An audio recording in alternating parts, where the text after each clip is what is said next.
तो good morning all student. आप सभी का इन्फोवाइड लर्निंग में स्वागत है। और आज से हमारा जो फर्स्ट सेशन है वो हम शुरू कर रहे हैं। तो आप सभी का स्वागत है। तो चालू करने के पहले मैं मेरा खुद का इंट्रोडक्शन देता हूँ कि मेरा नाम संतोष कावरे है एंड मैं business finance coach and consultant हूँ। और I am certified trainer, keynote speaker हूँ। I have total 15 year experience in corporate accounts and finance. तो मेरा जो पिछला जर्नी था, मैं 15 साल से अलग अलग कॉर्पोरेट में जॉब करता था, अकाउंट्स एंड फाइनेंस डिपार्टमेंट में। एंड मैं जो जॉब करता था वहाँ के कंपनी का टर्नओवर था कि 200 करोड़। तो 200 करोड़ की कंपनी का I was managing all accounts and finance activity. और मेरे जो टीम में जो लोग थे वो 10 से 12 लोगों की टीम मैंने यहाँ पे मैनेज किए। और उनका सभी account, finance, auditing, statutory compliances ये सब हमने शुरू किया है। और मैं अभी खुद फाइनेंस कोचिंग कंसल्टिंग करता हूँ। और मैं virtual finance, virtual CFO service है वो भी प्रोवाइड करता हूँ। और मैं हेल्प करता हूँ कि बिजनेस ओनर, स्टार्टअप एंड जो एंटरप्रेन्योर है उनको, कि उनकी बिजनेस की प्रॉफिटेबिलिटी कैसे यहाँ पे इंक्रीज होके उनका जो कैश फ्लो है वो कैसे इंप्रूव होगा थ्रू फाइनेंस मैनेजमेंट। और I am partner of tax legal consultancy LLP. तो उसमें हम अकाउंटिंग एंड फाइनेंस के क्लासेस लेते हैं। और मैं मेरे पर्सनल लेवल पे I help to student for career growth. उनके जो भी करियर ग्रोथ के लिए जो जो हेल्प कर सकेंगे मेरे एंड से मैं हेल्प करता हूँ। और मैं एक मनी कोच हूँ कि जो हमारा पर्सनल मनी मैनेजमेंट है, हम कैसे करके हम हमारा जो पैसा है हम इम्प्रूव कैसे करते थे। I am NISM certified investment advisor भी हूँ, फाइनेंशियल प्लानर हूँ। और मेरा खुद का एक ऐप बना है, एंड्रॉयड ऐप है, उसका नाम मनी बर्थ है। तो उसमें क्या होता है कि जो भी आप पैसे कमाते हो तो वहां पे आप मैनेज कर सकते हैं उसमें कितना आपका एक्सपेंसेस हो गया है, इनकम कितना हुआ है। तो वो सब चीजें यहाँ पे, इन्वेस्टमेंट कितना है, हमने एक एंड्रॉयड ऐप बना के वहां पे लोगों को फ्री में यहाँ पे प्रोविजन की है कि वो वहां पे जाके आपका जो मनी है वो मैनेज कर सकते हैं। आप भी जाएंगे तो एंड्रॉयड गूगल प्ले स्टोर के ऊपर मनी बर्क टाइप करेंगे तो आपको भी वो ऐप है वो यूज करने को मिलेगा। आप भी यहाँ पे डाउनलोड करके उसको यूज कर सकते हो। और मैं अपकमिंग ऑथर भी हूँ।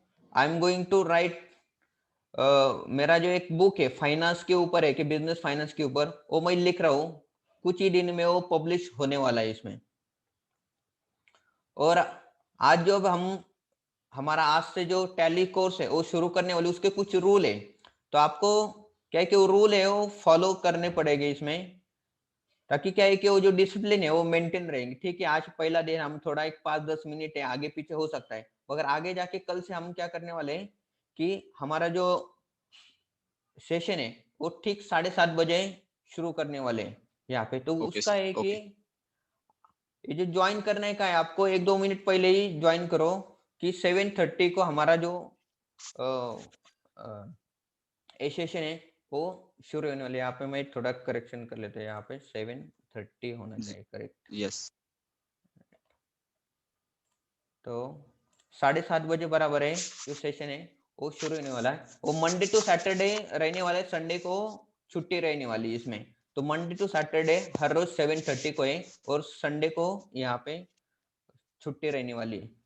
और क्या होता है हमारा 30 डेज का ये जो कोर्स है, टैली एक्सपर्ट इन 30 डेज। तो ठीक है कि कोई कुछ इमरजेंसी रहेगा तो मैक्स टू मैक्स आप 2 डेज लीव अलाउड है, उससे ज्यादा लीव अलाउड नहीं है। ताकि वो भी क्या है कि आप एज अ इमरजेंसी करके वो आप ले सकते हो। अगर इमरजेंसी नहीं है तो बहुत बार क्या होता है कि हम अभी सुबह जो मॉर्निंग का सेशन रखने का वही ऑब्जेक्ट है क्योंकि क्या है कि इवनिंग का बहुत सारा क्या होता है कि हम बाहर जाते हैं, जल्दी घर नहीं आते, ताकि हमारा जो अटेंड करने के चांसेस कम होते हैं। अगर सुबह रखा तो हमारा जो भी अगर ऑफिस में जाने का कुछ काम रहता है तो 8-9 बजे के बाद में रहता है। इसके लिए हमने 7:30 टू 8:30 ये टाइमिंग रखा है, ताकि सुबह सुबह आप ये जो सेशन है वो अटेंड कर सकते हैं और टैली जो सीख सकते हैं। अगर कुछ इमरजेंसी रहेगा तो ये यहाँ पे अलाउड है, अदरवाइज मैं रिक्वेस्ट करूंगा कि आप हर रोज ये जो सेशन है वो अटेंड करो। हमारे जो लास्ट के 10 मिनट रहेंगे वो जो भी हम सीखा क्वेश्चन आंसर आप पूछ सकते हैं, ताकि हमारा जो ऑब्जेक्ट रहेगा ये जो टैली कोर्स के पीछे यही है कि जो प्रैक्टिकल इम्प्लीमेंटेशन करेंगे कैसे। बहुत बार क्या होता है कि हम इंस्टीट्यूट से टैली सीखते हैं मगर प्रैक्टिकल इम्प्लीमेंटेशन कैसे करने का वो पता नहीं रहता, और जब भी लोग कॉर्पोरेट में ज्वाइन होते हैं तो उस समय उनको इम्प्लीमेंटेशन करने के लिए यहाँ पे दिक्कतें आती है। तो आपको इसमें सभी जो प्रैक्टिकल इम्प्लीमेंट कैसे करेंगे हम करने वाले अकाउंट्स, वो सब चीजें हम यहाँ पे सीखने वाले हैं। और यहाँ से आपको नॉट ओनली टैली, अकाउंट्स और फाइनेंस इम्प्लीमेंटेशन कैसे करेंगे कि डॉक्यूमेंट के साथ हम हमारा जो अकाउंटिंग है वो कैसे मेंटेन किया जाता है, वो सब चीजें प्रैक्टिकल वे से सीखने वाले हैं। कि नॉट ओनली सिर्फ हम डेटा एंट्री कैसे करेंगे या परचेस का एंट्री, सेल्स का एंट्री, वो सब तो सीखेंगे, मगर उसके बियॉन्ड जाके आप एक्चुअली जो अकाउंट्स जो होता है वो कैसे मैनेज करते हैं, वो सब चीजें यहाँ पे सीखने वाली। उससे आपको बहुत सारा बेनिफिट होने वाला है कि प्रैक्टिकल वे से जो कॉर्पोरेट में जो अकाउंट्स है वो कैसे मैनेज किया जाता है। हम हमारे कुछ चैप्टर होने के बाद क्या करेंगे कि थोड़ा बहुत असाइनमेंट वगैरह शुरू करेंगे। असाइनमेंट इसके लिए करने का है कि ऐसा नहीं कि सिर्फ सीखेंगे और भूल जाएंगे, वैसा नहीं। जो भी हम सीखेंगे तो उसको क्या है कि हमें हमारे माइंड में रिस्टोर होना चाहिए, तो ताकि क्या है कि हम आगे जाके उसका यूज कर सके। उसके लिए क्या है कि कुछ 1-2 चैप्टर होने के बाद हम ऑनलाइन जो है असाइनमेंट भी देंगे, ताकि आप क्या करें कर सकते हो उसको असाइनमेंट कंप्लीट करके हमें सबमिट भी कर सकते हैं। और ज्यादा हार्ड नहीं रहेगा, बहुत इजी है। अगर आपने सभी ने कॉमर्स किया है तो कॉमर्स किया है तो ऑब्वियसली अकाउंट्स का सभी नॉलेज हमें होता ही है। और सिर्फ ये क्या है कि टैली में कैसे उसको इंप्लीमेंट कर सकते हैं वो ही चीज है। टैली सिर्फ एक सॉफ्टवेयर है, नहीं कि ऐसा बड़ा कोई रॉकेट साइंस है और हमें नहीं आएगा ऐसा कुछ नहीं। तो एक सिर्फ वे ऑफ अकाउंटिंग है। जो भी हमारे बिजनेस के अकाउंटिंग है वो वहां पे मैनेज होता है, उसका एक सॉफ्टवेयर बनाया है टैली ने। और वो क्या है कि ये जो टैली सॉफ्टवेयर है मोर देन 90% इंडस्ट्रीज में टैली सॉफ्टवेयर यूज किया जाता है। इसके लिए एज अभी किसी को हमें अकाउंट्स में करियर करने का है तो ये मैंडेटरी हो गए कि जहाँ पे भी जाएंगे तो वहां पे अकाउंट्स होता है। इसके लिए अकाउंट सॉफ्टवेयर करना हमें बहुत ही जरूरी है।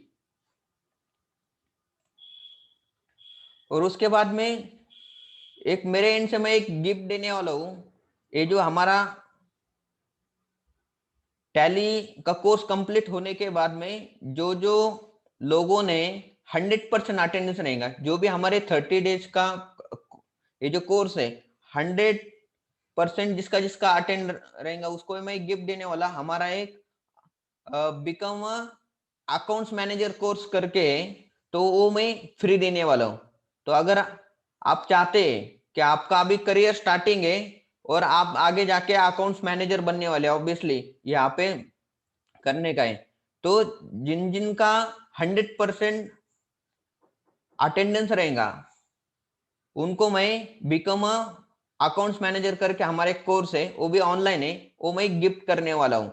तो आप सभी को यहाँ पे मौका है, चांस है, ताकि आप ये जो बिकम अकाउंट्स मैनेजर करके है वो जो कोर्स का बेनिफिट ले सकते हो।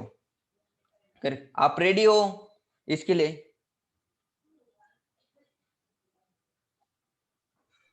टाइप करो I am ready. Yes sir. Okay, thank you so much. और ये जो कोर्स है कि become a tally expert in 30 days, इसमें हमारा जो टैली एक्स एक्स सॉफ्टवेयर है, आप आपके घर से भी ऑपरेट कर सकते हैं। कि हमारा कल परसों का जो सेशन होगा, तो उसमें हम बताएंगे कि ये जो टैली सॉफ्टवेयर है आपके लैपटॉप में या आपके पीसी में ही आप कैसे उसको इम्प्लीमेंट कर सकते हो, इंस्टॉल कर सकते हो। और ये जो टैली का नया जो वर्जन आया है कि टैली प्राइम, तो आपको सीखने को मिला कि नया जो अपडेटेड आया है कि नवंबर से, तो उसको हम यहाँ पे सिखाएंगे। ये जो पहले जो टैली का लोगो था, अगर यहाँ पे आप देखेंगे कि व्हाइट एंड रेड में था, बाद में टैली 9 ईआरपी आया तो ग्रीन एंड रेड में कॉम्बिनेशन आया। और जब उन्होंने जो टैली प्राइम किया, तो उन्होंने टैली का यहाँ पे सिर्फ जो बॉक्स वाला जो सिंबल है वो दिया है। तो इसका पीछे यही है कि ये जो स्लाइड दिखाने के पीछे जो उनका जो हर समय क्या है कि बहुत सारे जो अपडेट वो करते, जैसे ही नई नई चीजें, जैसे ही कुछ स्टैट्यूटरी चेंजेस होंगे, तो टैली ने क्या किया है कि अपग्रेड करना शुरू किया कि नॉट ओनली कि सिर्फ जो ओल्ड जो वर्जन है वही वर्जन है, वो उन्होंने कंटिन्यू किया कि जैसे जैसे कुछ भी चेंजेस होंगे स्टैट्यूटरी या नए नए जो फीचर्स आते हैं, तो उन्होंने किए कि टैली प्राइम है वो लेटेस्ट उनका वर्जन है। तो ये जो टैली करने के बाद आपके पास एक वैल्यू एडिशन रहता है कि आपको जल्दी से जॉब मिलने के चांसेस होते हैं, क्योंकि बहुत जगह मोर देन 90% कंपनी या इंडस्ट्रीज में टैली जो है वो यूज कर सकते हैं। और ये जो ऑनलाइन हमने जो टैली सीखा रहे, उसके पीछे दो इम्पोर्टेंट बात है कि आप आपके घर से टैली जो है वो सीख सकते हैं और आपका टाइम बचा बचा सकते हैं। वहां पे बहुत सारा टाइम है। हम अगर जाके इंस्टीट्यूट में जाके ये करते हैं क्या कि कोर्स करते हैं, तो वहां पे क्या है कि आपको आधा ही घंटा जाने के लिए आधा घंटा आने के लिए लगता है और टाइम वहां पे नहीं बचता।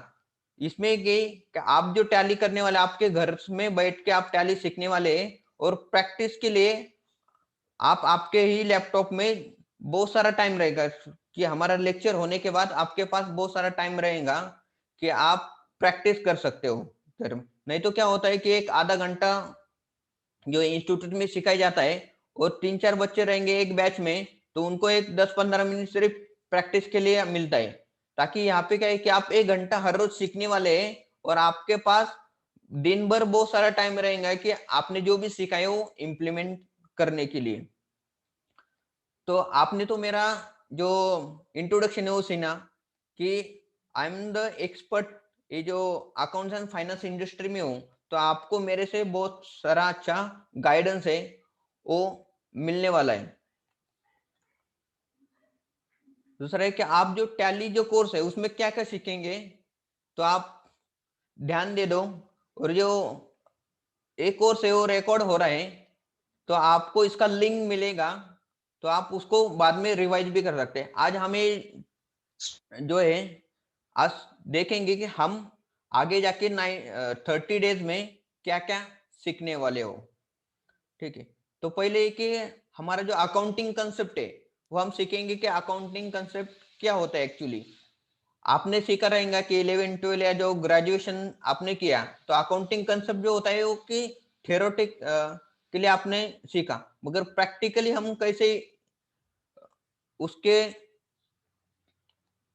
उसको देखा जाता है, उसको इम्प्लीमेंट कैसे किया जाता है, वो आप यहाँ पे सीखने वाले। एक बार आपका अकाउंटिंग कंसेप्ट है एक क्लियर हो जाता है, ताकि क्या है कि बाद में आपको अकाउंट करने के लिए या टैली में अकाउंटिंग करने के लिए ज्यादा दिक्कतें नहीं आएंगी, बहुत ही इजी है। सिर्फ आपको एक अकाउंटिंग कंसेप्ट है आपको सीखने का है, और प्रैक्टिकली कैसे इंप्लीमेंट करने वाले हैं वो हमें देखने का है। एक बार आपने सीखा प्रैक्टिकली इंप्लीमेंटेशन कैसे करने का, वो आपको आप जान गए, तो आपको आगे जाके करियर में कुछ भी दिक्कतें नहीं आ सकती। कि फाइनेंशियल स्टेटमेंट क्या होते हैं, आपको ऊपर है कि 3 टाइप के फाइनेंशियल स्टेटमेंट होते हैं कि होता है कि हमारा कि प्रॉफिट एंड लॉस अकाउंट, दूसरा होता है कि बैलेंस शीट और कैश फ्लो स्टेटमेंट, ये 3 टाइप के फाइनेंशियल स्टेटमेंट होते हैं। तो उसका हम जो भी ट्रांजेक्शन करते हैं हमारे बिजनेस में, या जो भी हम एंट्री करेंगे, तो हमारे फाइनेंशियल स्टेटमेंट के ऊपर उसका क्या इम्पैक्ट होने वाला है वो हमें पहले पता होना चाहिए। तो उसके बाद में ही हम आगे जाके उसका एंट्री करना जरूरी होता है। नहीं तो बहुत बार क्या होता है कि because of lack of knowledge बहुत बार होता है कि हम एंट्री कर देते हैं, मगर वो एंट्री करने के बाद उसका इम्पैक्ट क्या है और हमें पता नहीं चलता। और बाद में जब ऑडिट वगैरह जो होता है तो उसमें पता चलता है कि अरे हमने एक एंट्री किया था मगर उसका रॉन्ग इफेक्ट है वो यहाँ पे आया है। तो बाद में क्या है कि उसको करेक्ट करना पड़ता है। तो है कि एक बार आपको आइडेंटिफाई हो गया कि समझ गया कि जो भी आप एंट्री कर रहे हो, जो भी अकाउंट्स आप कर रहे हो, तो उसका इम्पैक्ट आपके हमारे बिजनेस के प्रॉफिट एंड लॉस के ऊपर, बैलेंस शीट के ऊपर क्या हो रहा है, तो आपकी जो एंट्रीज है वो रॉन्ग कभी नहीं होंगी।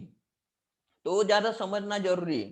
तो नहीं कि सिर्फ अकाउंट्स करने का और हमारा जो काम है वो हम पूरा कर रहे थे। बहुत बार जो होता है कि जूनियर अकाउंटेंट वगैरह होते हैं वो क्या करते हैं कि एक टास्क दिया जाता है कि वो एंट्री करो, अकाउंट लिखो, और हम क्या करते हैं कि झट झट जाके उसको एंट्री करो करने की हम कोशिश करते हैं। मगर इसमें क्या होता है कि वो सिर्फ हमें टास्क दिया है वो कंप्लीट नहीं करने का है, तो उसको करेक्ट वे से इम्प्लीमेंटेशन करने का। अगर आपने करेक्ट वे से किया तो उसका फायदा सिर्फ आपका काम के ऊपर नहीं होगा कि एक तो ये कि आपके एरर कम हो जाएंगे, और उसके बाद में एरर कर होने के बाद में क्या है कि ऑब्वियसली उसका जो आप जब जॉब करेंगे उस समय आपको आपकी सैलरी बढ़ने के लिए या आपका प्रमोशन होने के लिए यहाँ पे फायदा मिलेगा। ताकि कोई भी एंट्री करते समय, कोई भी अकाउंट करते समय आपको ये जानना जरूरी है कि वो जो ट्रांजेक्शन कर रहे हो, वो जो भी एंट्री कर रहे हैं, उसका हमारे जो फाइनेंशियल स्टेटमेंट है, profit and loss account and balance sheet के ऊपर क्या क्या इम्पैक्ट हो रहा है वो मालूम होना बहुत ही जरूरी है। दूसरा है कि हम ये देखेंगे कि टैली सॉफ्टवेयर है, आप आपके लैपटॉप के ऊपर कैसे डाउनलोड कर सकते हैं, इंस्टॉल कर सकते हैं, कि वो बहुत ही इजी प्रोसेस है। हम आपको यहाँ से इम्प्लीमेंट करेंगे। और एक कल के ने परसों के जो सेशन में हम ये आपको सिखाएंगे कि टैली सॉफ्टवेयर कैसे डाउनलोड करते हैं और इंस्टॉल कैसे करेंगे, ताकि आप आपके लैपटॉप के ऊपर उसको प्रैक्टिस कर सकते हैं। उसके बाद में देखिए कि कंपनी क्रिएशन कैसे करें, क्योंकि कंपनी सेटअप होता है वो कैसे किया जाता है वो सीखेंगे। कि टैली इंट्रोडक्शन, टैली का हिस्ट्री क्या है, टैली में कौन से फीचर्स है, कौन से रिपोर्ट यहाँ पे हमें देखने को मिलते हैं। तो टैली का जो इंट्रोडक्शन है वो हम यहाँ पे सीखेंगे। दूसरा है कि लेजर क्रिएशन होता है। कि लेजर क्या होता है कि आपने जब 11 12 या ग्रेजुएशन किया, आपको पता है कि लेजर अकाउंट क्या होता है, कि लेजर अकाउंट के एक नाम होता है कौन से भी लेजर का, और हम क्या कर लेते हैं कि उसको कौन से भी हमारे फाइनेंशियल स्टेटमेंट है उसमें इंक्लूड होता है वो। तो क्रिएट करने के बाद उसका इम्पैक्ट क्या होता है कि फाइनेंस कौन से भी लेजर हो क्रिएट कैसे किए जाते हैं। उसके बाद क्रिएट किए जो लेजर है अगर उसमें कुछ चेंजेस किया रहेगा है तो उसको एडिट कैसे करेंगे। अगर कुछ काम नहीं है तो उसको डिलीट भी कर सकते हैं, एडिट। वैसे ही कि ग्रुप ग्रुप क्रिएशन भी होता है कि क्रिएट कैसे करने का और एडिट और डिलीट कैसे करने का उसको।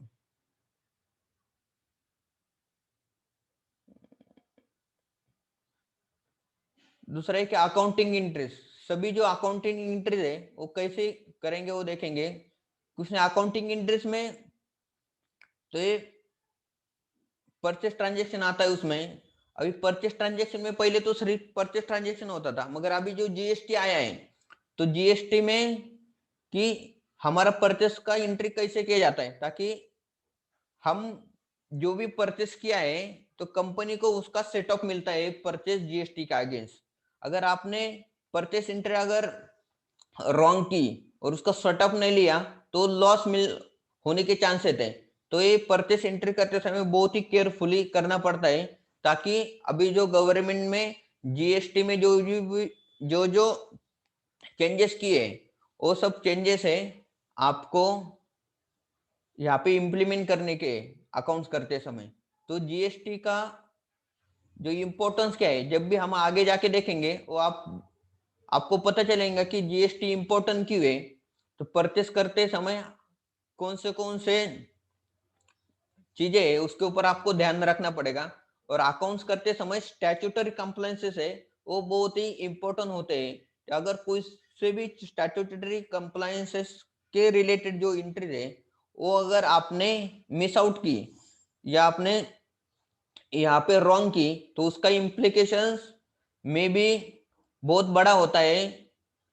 ये जो ऑर्गेनाइजेशन होती है, जो भी कंपनियां जो होती है, तो उसके ऊपर दूसरा है कि परचेस ग्रुप जो होते हैं वो कैसे क्रिएट जाते हैं। सेल ट्रांजेक्शन, सेल जो ट्रांजेक्शन जो भी मटेरियल जो होते हैं हम आगे हमारे जो क्लाइंट्स है उनको हम सेल आउट करते हैं, तो उसको कैसे करने का, सेल्स किस ग्रुप है वो क्रिएट कैसे करेंगे।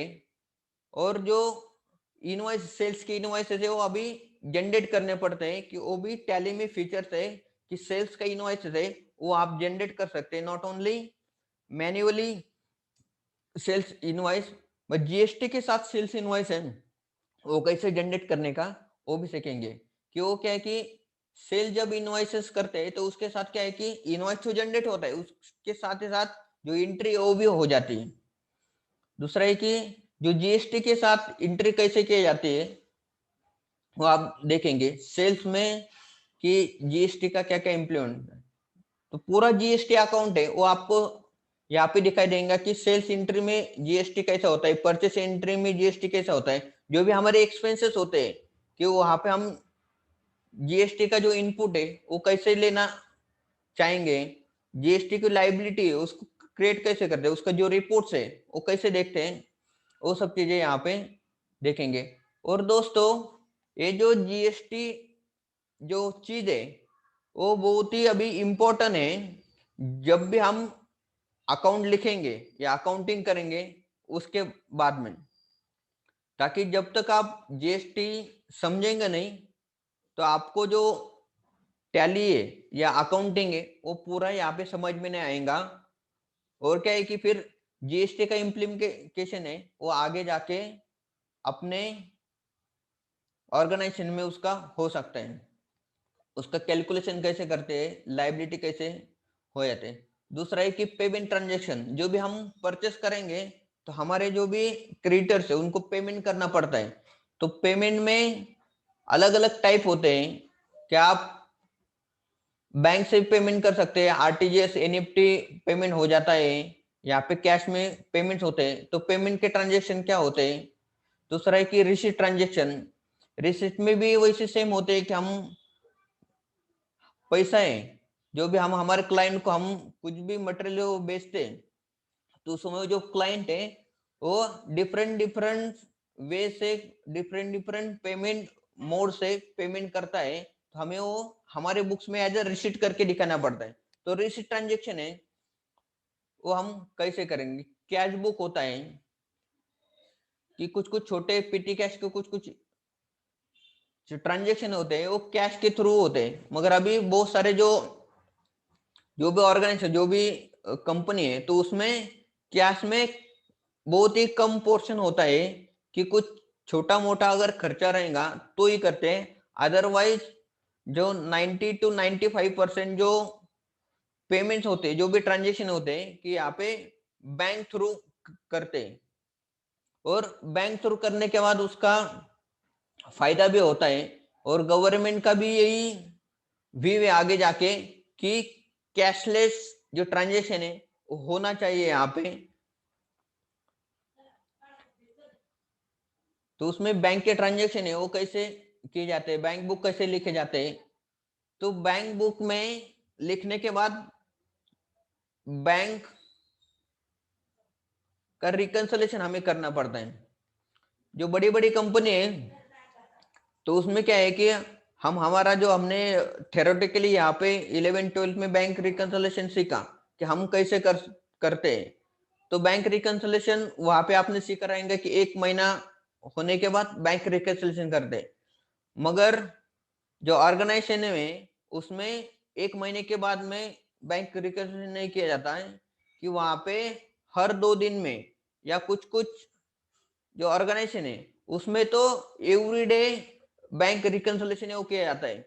जब मैं मेरे प्रीवियस कंपनी में एज अ फाइनेंस मैनेजर था, तो हम जब बैंक रिकंसिलिएशन करते थे, तो वहां पे हर रोज बैंक रिकंसिलिएशन करते थे। जो भी कल के ट्रांजेक्शन हो गए, तो हर रोज बैंक रिकंसिलिएशन करने का पर्पस क्या रहता है कि बड़ी बड़ी कंपनी रहेंगी तो हर रोज मीन्स मोर देन 40, 50, 100 ट्रांजेक्शन होते हैं बैंक में। तो अगर उसको ट्रैक नहीं कर पाएंगे और जाके मंथ एंड के बाद में अगर हम बैंक रिकंसिलिएशन करेंगे, तो बहुत सारे ट्रांजेक्शन होते हैं, जल्दी से हमें ट्रैक नहीं कर पाते, टाइम बहुत जाता है। ताकि बड़ी बड़ी इंडस्ट्रीज रहेंगे, बड़ी बड़ी कंपनियां रहेंगे, तो वहां पे इसीलिए कि जो बैंक रिकंसिलिएशन है कि एवरीडे किया जाता है, कि कल का जो भी ट्रांजेक्शन हो गए, आज सुबह आने के बाद एक पर्सन रहता है अकाउंटेंट, उसको टास्क दिया रहता है कि एवरी मॉर्निंग आपको पहले बैंक स्टेटमेंट है ऑनलाइन लॉगिन करके बैंक स्टेटमेंट है डाउनलोड करने का, और हमारे सिस्टम में बैंक रिकंसिलिएशन है वो करने का, ताकि आगे जाके हमें कुछ भी दिक्कतें आती, जो ट्रांजेक्शन है उसी समय हमें पता चलती कि ये ट्रांजेक्शन हमने किए थे, और जो बैंक रिकंसिलिएशन है वो जल्दी हो जाता है। दूसरे की कॉन्ट्रा एंट्री आपने जो कॉलेज या स्कूल में सीखा रहेगा कि कॉन्ट्रा एंट्री जो है कैश एंड बैंक के रिलेटेड जो ट्रांजेक्शन होते हैं उसको कॉन्ट्रा एंट्री कहा जाता है।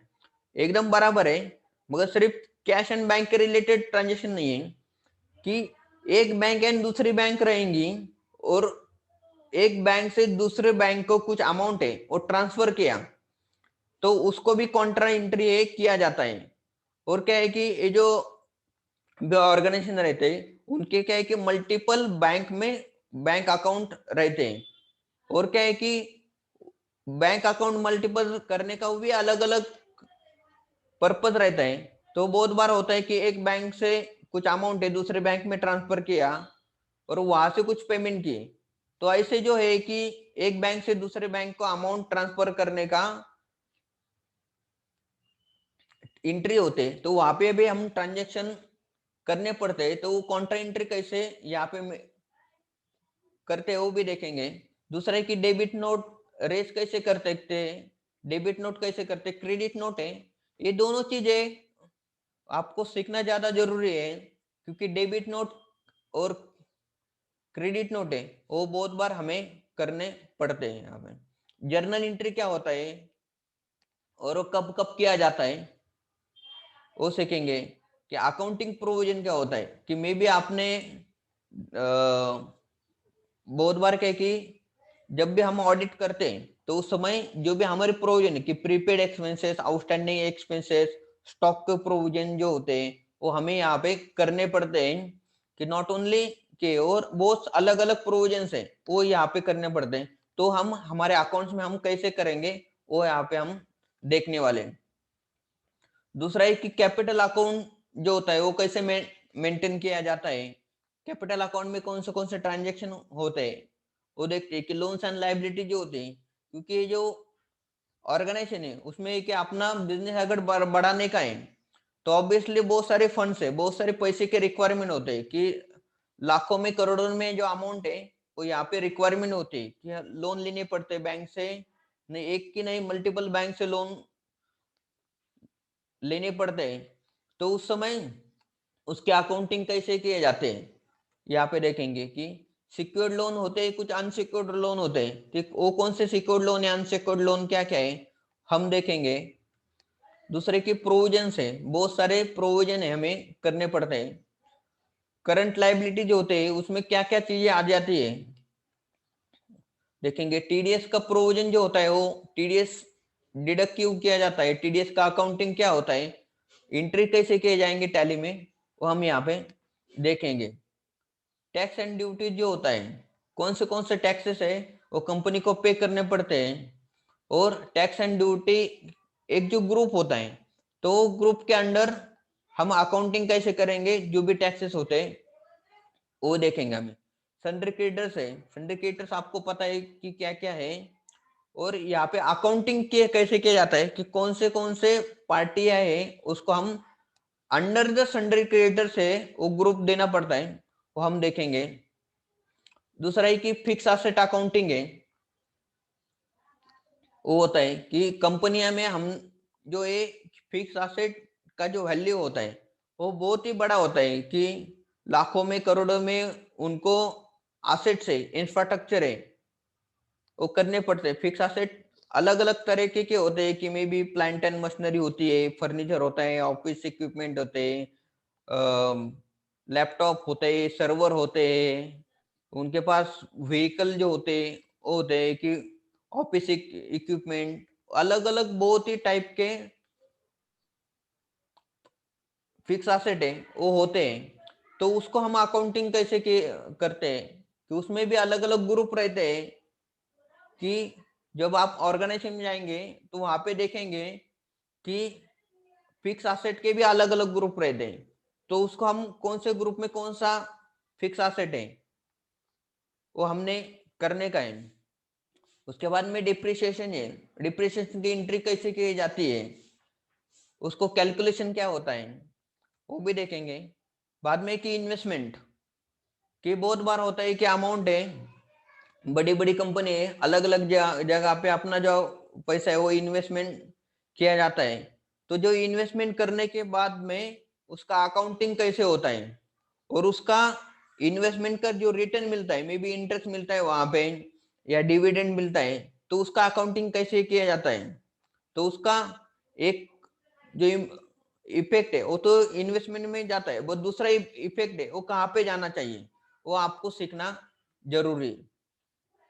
कॉन्ट्रा ट्रांजेक्शन क्या होते हैं, क्या क्या ट्रांजेक्शन क्या होते हैं, बैंक ट्रांजेक्शन। बाद में डेटर, सन्ड्री डेटर से उसके अकाउंटिंग कैसे किए जाते हैं, उसको रिपोर्ट से हम कैसे देखे जाते हैं। बाद में कि करंट एसेट, करंट एसेट में क्या क्या होता है, और करंट एसेट में हमारा जो टैली के कौन से लेजर से वो यहाँ पे आते हैं वो देखेंगे। स्टॉक से, स्टॉक का अकाउंटिंग कैसे किया जाता है, इन्वेंटरी अकाउंटिंग कैसे किए जाते हैं, ये सब चीजें हम यहाँ पे देखने वाले हैं। बाद में एक ही रिपोर्ट जनरेशन, ये बहुत ही इंटरेस्टिंग टॉपिक रहने वाले हैं ये जो चैप्टर है हमारा कि रिपोर्ट जनरेशन। क्योंकि क्या है कि जब भी आप अकाउंट करते हैं तो जो भी कंपनी का मालिक रहता है, जो भी डायरेक्टर रहता है, जो भी पार्टनर रहता है, उनको रिपोर्ट देखना ज्यादा जरूरी है। तो बहुत बार होता है कि हम अकाउंटिंग करते हैं मगर उसके जो रिपोर्ट्स है वो कैसे जनरेट करते हैं वो पता नहीं रहता है। जितना ही आपको रिपोर्टिंग में एक्सपर्ट रहेंगे आप, उतना ही आपके आप करियर ग्रोथ में यहाँ पे फायदे होते हैं। ताकि क्या है कि जो भी कंपनी का ग्रोथ कहाँ पे हुआ है, हम ग्रोथ कर रहे हैं क्या नहीं कर रहे, या बिजनेस में लॉस कर रहे, वो आइडेंटिफाई कैसे होगा कि जब तक आप बिजनेस के रिपोर्ट है वो बनाएंगे नहीं, आगे जाके मैनेजमेंट को प्रेजेंट नहीं करेंगे, तो मैनेजमेंट को पता नहीं चलेगा कि हमारा जो बिजनेस है कितना ग्रो कर रहा है या लॉस कर रहा है या कितना प्रॉफिट कर रहा है, तो पता नहीं चलता। ये जो रिपोर्ट जनरेशन है बहुत ही इंटरेस्टिंग एंड इम्पोर्टेंट टॉपिक है। यहाँ पे जो परचेस के स्टेटमेंट होते हैं, सेल्स बुक होता है कि direct expenses and indirect expenses, जब आप ऑर्गेनाइजेशन में जॉब करने को जाएंगे तो वहां पे बहुत ही मीन्स मोर देन 100 टाइप के एक्सपेंसेस होते हैं। तो कौन से एक्सपेंसेस है वो इनडायरेक्ट एक्सपेंसेस में हमें रखने के, और कौन से एक्सपेंसेस है वो डायरेक्ट एक्सपेंसेस में आ जाते हैं, तो आपको पता होना ज्यादा है। उसका कैटेगराइज करना जो है वो हमें आना चाहिए। तो अलग अलग बिजनेस में जो होते हैं अलग अलग टाइप के एक्सपेंसेस होते हैं कि कोई ट्रेडिंग इंडस्ट्रीज है तो उसके लिए क्या है कि इनडायरेक्ट एक्सपेंसेस है वो इनडायरेक्ट एक्सपेंसेस है वो अलग टाइप के होते हैं।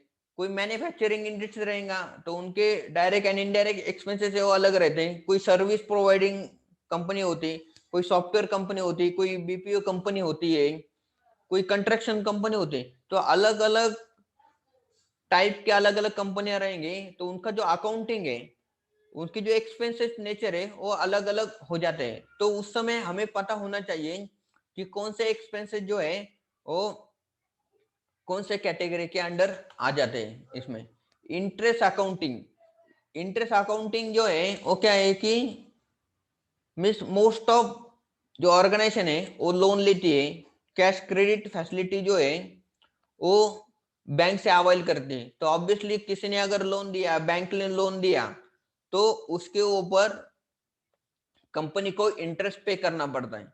तो जो इंटरेस्ट पे करेंगे तो उसमें अलग अलग टाइप के रहते हैं कि अगर आपने लोन लिया और ईएमआई हर महीने डिडक्शन हो जाता है, तो उसका इंटरेस्ट का जो पोर्शन है हम यहाँ पे कैसे लिखेंगे। और जब कोई होता है कि कैश क्रेडिट अकाउंट्स होता है, उसको सीसी अकाउंट बोलते हैं ऑर्गेनाइजेशन में, तो उसका जो इंटरेस्ट है उसका अकाउंटिंग अलग टाइप का होता है। और जब हम पर्सनल लेवल के ऊपर कोई बिजनेस ने कोई लोन लिया, तो उसका इंटरेस्ट कैलकुलेशन कैसा होता है और उसका अकाउंटिंग कैसा किया जाता है वो अलग होता है। कि इंटरेस्ट का कैलकुलेशन जो है वो आपको पता होना जरूरी है। वो भी चीजें आप यहाँ पे सीखने वाले हैं। रिसीवेबल रिपोर्ट, ये बहुत ही इंपॉर्टेंट है। रिसीवेबल रिपोर्ट कि ऑर्गेनाइजेशन में किसके पास से पैसा हमें आने वाला है हमें पता होना चाहिए। तभी तो हम क्या करेंगे कि लोगों से पैसे जो आए रिकवर करने के लिए हम फॉलोअप कर सकते हैं। जब तक आपको पता नहीं है, एज अ अकाउंटेंट आपको पता होना चाहिए कि बिजनेस को पैसा किसके किसके पास से आना है। कि रिसीवेबल होता है कि डेटर्स होते हैं, कुछ हमने एडवांसेस दिए या कुछ लोन दिए, शॉर्ट टर्म लोन दिए, उनके पास से अगर पैसा आने का है तो हमें वो पता होना चाहिए।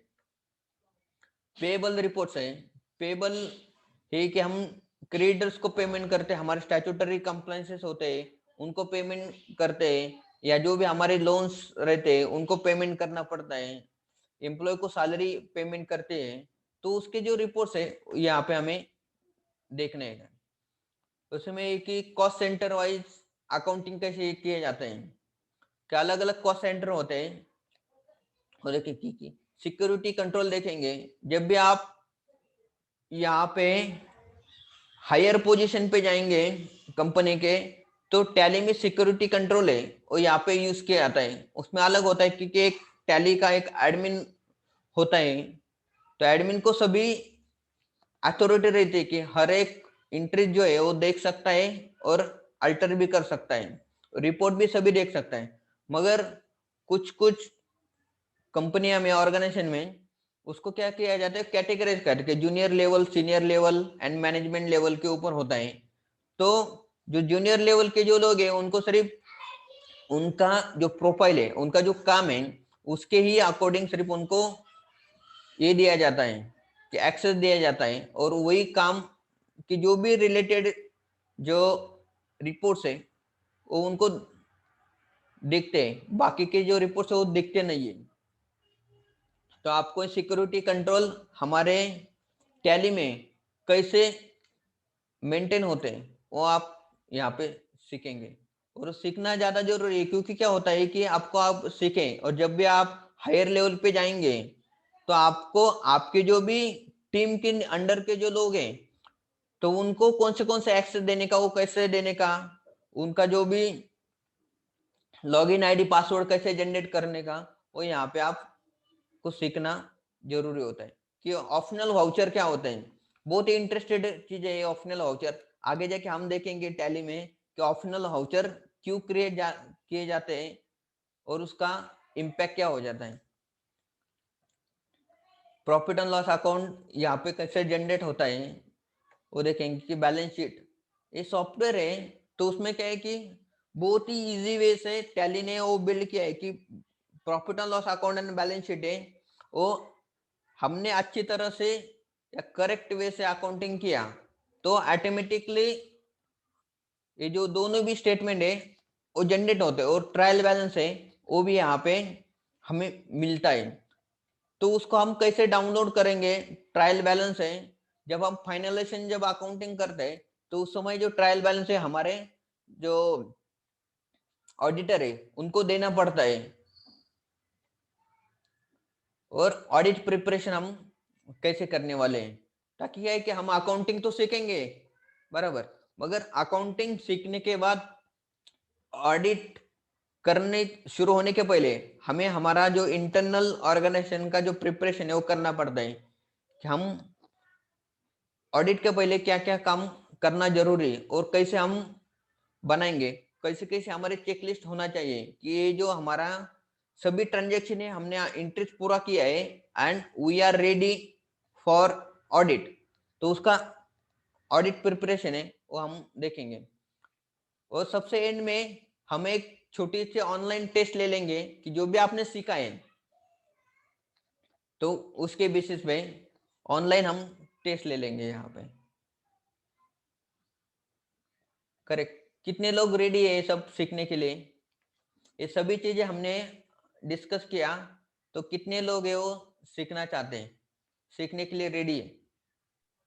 I am ready sir. और शर्बा हम ready. Yes yes, good good. और बाकी के लोग वो भी आंसर दे सकते हैं। एक्टिव रहने दोस्तों, जब भी हम कुछ भी डिस्कशन करेंगे तो आपको बहुत ही एक्टिव रहना है, कि आज तो हम यहाँ पे सिर्फ आज का इंट्रोडक्शन हो गए हैं, कल जाके हम बहुत ही इंटरेस्टिंग और अच्छी अच्छी बातें वो सीखने वाले हैं। तो उस समय आपको अलर्ट रहना ज्यादा जरूरी है। जो भी हम कुछ क्वेश्चन पूछेंगे या कुछ डिस्कशन करेंगे तो उसमें आपको पार्टिसिपेट करना जरूरी है। करेक्ट। और ये जब हमारा टैली कोर्स हो जाएगा तो उसके साथ हम जो 2 फ्री बोनस है वो भी देने वाले। वो फ्री बोनस क्या है? आपको आपके आगे जाके करियर इनहांसमेंट होने के लिए बहुत ही ज्यादा जरूरी है। तो पहला बोनस क्या है? एक ही टाइम मैनेजमेंट। दोस्तों, टाइम मैनेजमेंट हमारे लाइफ में बहुत ही इंपॉर्टेंट है, क्योंकि क्या है कि सभी चीजें हम कमा सकते हैं, मगर टाइम जो है हमें सिर्फ मिलता है जो सभी को सेम मिलता है उतना ही। तो उसमें हम अच्छी तरह से उसको कैसे यूटिलाइज करेंगे, और कम समय में हमारा जितना ज्यादा प्रोडक्टिविटी रहेगा उससे आपके आगे जाके करियर इनहांसमेंट के लिए, प्रमोशन के लिए, आपका सैलरी इंक्रीमेंट के लिए वो फायदेशीर होने वाला है। हमें कम समय में आपके पास एक ज्यादा से ज्यादा प्रोडक्टिविटी कैसे हम करने वाले हैं वो यहाँ पे सीखेंगे। जब आप कॉर्पोरेट में जाएंगे तो काम बहुत ज्यादा होता है, तो कम समय में हम हमारे जो काम है विदाउट एनी डिस्टर्बेंस पूरा कैसे करेंगे वो यहाँ पे देखेंगे। बहुत बार होता है कि हमारा जो टाइम है हम वेस्ट टाइम जाता है, प्रोडक्टिविटी कम टाइम रहता है, या ज्यादा से ज्यादा प्रोडक्टिविटी टाइम है वो होने के लिए हमें क्या क्या टूल्स टेक्निक या जो कुछ फॉर्मूले जो होते हैं वो हमें यूज करने पड़ते हैं, वो हम यहाँ पे सीखने वाले हैं। एक और एक एडिशनल जो ट्रेनिंग है टैली होने के बाद आप सीखने वाले हैं। और दूसरा और एक बोनस जाने वाला है कि इंटरव्यू प्रिपरेशन ब्लूप्रिंट नाम का हमारा एक कोर्स है, वो भी आपको फ्री देने वाले हैं। वो देने का मकसद क्या है हमारा दोस्तों, कि बहुत मिस मोस्ट ऑफ क्या है कि आपको ऑब्वियसली है कि टैली सीखने के बाद, ग्रेजुएशन होने के बाद आप कहाँ तो जाके जॉब को अप्लाई करने वाले हैं। और बहुत बार क्या है कि हमारे खुद के अंदर बहुत ज्यादा अच्छा टैलेंट होता है, सभी चीज हमें आती है, मगर जब हम इंटरव्यू देने के लिए जाते हैं तो उस समय हमारा कॉन्फिडेंस बहुत लो होता है। और उस समय जब आगे जाके कोई इंटरव्यू लेने वाला पर्सन है वो क्वेश्चन पूछता है तो हमारा बॉडी लैंग्वेज अच्छा नहीं रहता है, हम वगैरह ऐसा कुछ बात करते हैं और हमारा वहां पे सिलेक्शन नहीं होता है। तो जब भी हम किसी भी जॉब के लिए, कौन से भी पोस्ट के लिए जब हम इंटरव्यू देने के लिए जाने वाले तो हम कौन से प्रिपरेशन है या कौन से तैयारी करके जाना चाहिए, तो हम सीखेंगे। अकाउंट्स एंड फाइनेंस में जब आप इंटरव्यू देने के लिए जाएंगे तो कौन से क्वेश्चन है वो यहाँ पे पूछे जाते हैं, वो आप यहाँ पे आपको पता चलने वाला है। करेक्ट। तो ये जो है नॉट ओनली सिर्फ अभी, तो आगे जाके लाइफ टाइम के लिए भी ये इंटरव्यू प्रिपरेशन, ये जो ट्रेनिंग है आपको काम को आने वाली। करेक्ट।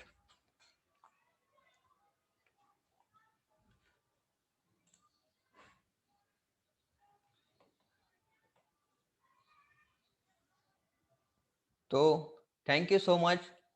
आज हमने यहाँ पे ये जो